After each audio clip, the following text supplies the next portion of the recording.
ठाकरे गटाला मिळणार विरोधी पक्ष नेतेपद, महाविकास आघाडीच्या बैठकीत निर्णय।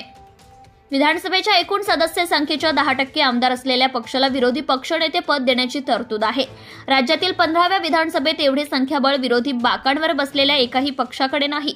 मात्र निवडणुकीपूर्वी झालेल्या आघाडीमुळे त्यांच्याकडे एकत्रितपणे 48 सदस्य आहेत। त्यामुळे आता विरोधी पक्षनेता मिळण्याची शक्यता आहे। त्यामध्ये उद्धव ठाकरे यांच्या शिवसेनेला विरोधी पक्षनेते पद मिळणार असल्याचं सांगण्यात आलंय।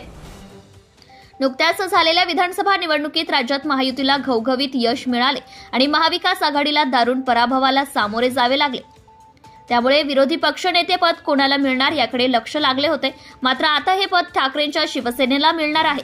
गेल्या सरकारमध्ये विधानसभेचे विरोधी पक्षनेतेपद काँग्रेसकडे तर विधान परिषदेचे शिवसेना उद्धव बाळासाहेब ठाकरे पक्षाकडे होते।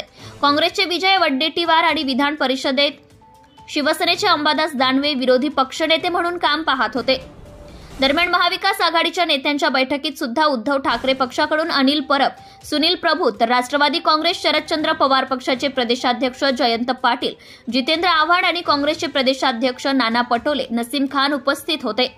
यंदाचा कौल विरोधी पक्षनेता ठरवू शकत नाही, परंतु यावेळी निवडणुकीत मिळालेला कौल हा विरोधी पक्षनेता बनवू शकत नाही। परंतु यासाठी विधानसभा अध्यक्षांची मर्जी असेल व निर्णय घेत असतील तरच विरोधी बाकाला नेता मिळू शकतो, अन्यथा प्रत्येक गटनेत्यांवर त्या पक्षाची जबाबदारी अवलंबून असेल।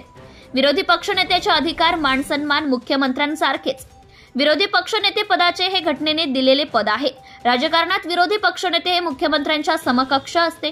जेवढे अधिकार व मान सन्मान मुख्यमंत्र्यांना असतो तेवढाच या पदाला असतो। सभागृहात विरोधी पक्षनेते उभे झाल्यास विधानसभा अध्यक्षही त्यांना प्राधान्य देतात। अशा वेळी सामूहिक नेता निवडल्यास विरोधी पक्षनेता देता येणे शक्य आहे, परंतु हा सर्वाधिकार विधानसभा अध्यक्षांकडे आहे। यावर नवे विधानसभा अध्यक्ष काय निर्णय घेतात याकडे सर्वांचे लक्ष लागले आहे। Subscribe now and press the bell icon. Never miss an update.